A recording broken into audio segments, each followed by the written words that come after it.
پہلی چیز جس سے پناہ مانگی نبی کریم صلی اللہ علیہ وسلم نے وہ ہے اللہم انی اعوذ بک من الکسل، اے اللہ میں آپ کی پناہ مانگتا ہوں سستی سے، واعوذ بک من الجبن، اور میں آپ کی پناہ مانگتا ہوں بزدلی سے۔ یہ بھی بڑی عجیب دعا مانگی آپ نے، بزدلی سے۔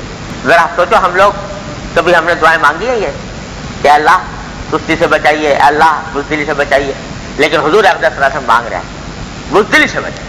بزدلی کا مطلب کیا ہے جس سے پناہ مانگی ہے؟ ایک مطلب تو اس کا ہر ایک آدمی جانتا ہے، بہادری کے مقابلے میں بزدلی ہوتی ہے، بہادری کے مقابلے میں بزدلی ہوتی ہے۔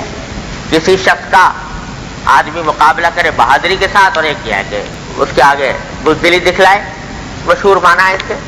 لیکن شریعت میں جس چیز کو بزدلی کہا گیا ہے اور جو مذموم ہے، جس سے پناہ مانگی گئی ہے، وہ یہ کہ جس جگہ انسان کو طاقت دکھانے کی ضرورت ہو وہاں وہ طاقت نہ دکھے اور دم دبا کر واپس آ جائے، یہ ہے بزدلی۔ مثلا ایک دشمن ہے اور وہ مسلمانوں پر حملہ آور ہے، تو اس کے مقابلے پر طاقت دکھانے کی ضرورت ہے، آدمی جو ہے وہ صورت میں دم دبا کر بھاگ آئے، تو یہ بزدلی ہے۔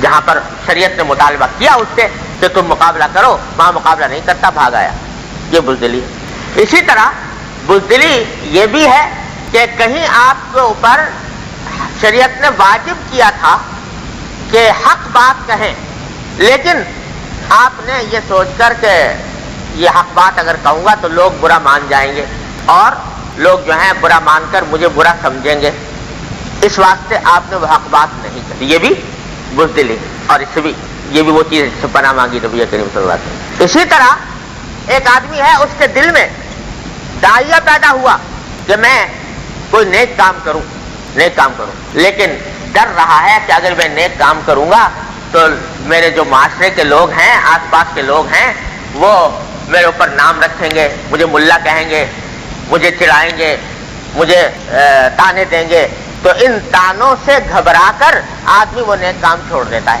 یہ بھی بزدلی ہے۔ ایک جیسے بہت سے لوگ ہیں جن کو دل میں داعیہ پیدا ہوتا ہے کہ بھئی ہم سنت کے مطابق اپنا حلیہ بنائیں، اپنی وضع قطع سنت کے مطابق کریں، ہماری چہرے پر نبی کریم صلی اللہ علیہ وسلم کی طرح داڑھی ہو، ہمارے لباس پوشاک جو ہے وہ غیروں کی طرح کرنا ہو۔ دل میں یہ خیال پیدا ہوا، دل بھی چاہ رہا ہے، لیکن اس لیے چھوڑ رہا ہے کہ اگر میں یہ کام کر لوں گا تو کوئی کہتا ملا ہو گیا، کوئی کہتا وہ رجت پسند ہو گیا، کوئی کہتا ہے کہ یہ پیچھے لوٹ گیا، کوئی مجھے تانے دے گا، کوئی میرے اوپر نام رکھے گا، لوگ کیا کہیں گے۔ ان لوگوں کے ڈر سے آدمی اس نیکی سے محروم ہو رہا ہے، یہ بھی کیا ہے؟ بزدلی۔ یہ ساری بزدلی کی اقسام ہے۔ تو نبی کریم صلی اللہ علیہ وسلم نے پناہ مانگی بزدلی سے، جو ایسے آدمی کو جس کو اس قسم کے اندیشے ہوں۔ یہ خاتون ہے، وہ بے پردہ ہے، لیکن دل میں داعیہ پیدا ہوا کہ میں پردہ کر لوں شریعت کے مطابق، لیکن اندیشہ ہو رہا ہے کہ اگر میں شریعت کے مطابق پردہ کروں گی تو لوگ، عورتیں جو ہے میری ہمجولیاں، میری سہیلیاں، میرے ملنے جلنے والیاں، وہ میرے اوپر نام رکھیں گی، مجھے برا بھلا کہیں گی، تو اس کی وجہ سے ترک کر رہی ہے۔ یہ کیا ہے؟ بزدلی۔ تو ایسے لوگوں کو خاص طور پر یہ چاہیے کہ یہ دعا کریں، اللہم انی اعوذ بک من الجبن، اے اللہ میں آپ کی پناہ مانگتا ہوں بزدلی سے۔ کوئی بھی ایسا کام جو آپ کی طرف سے میرے لیے ضروری ہو، وہ لوگوں کے ڈر سے، لوگوں کے خوف سے، لوگوں کے اعتراضات کی وجہ سے میں چھوڑنے نہ پاؤں۔ اللہم انی اعوذ بک من الجبن۔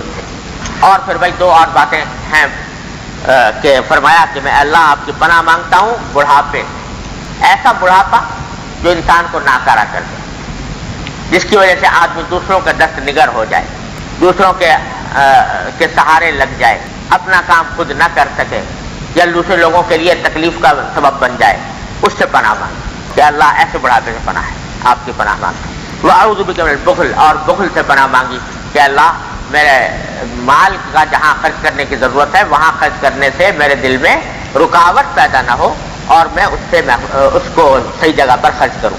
یہ چار دعائیں ہیں، چار چیزیں ہیں جن سے نبی کریم صلی اللہ علیہ وسلم اس حدیث میں پناہ مانگی ہے۔ اللہ تبارک و تعالیٰ اپنے فضل و کرم سے رحمت سے ہم سب کو بھی اپنی پناہ عطا فرمائے۔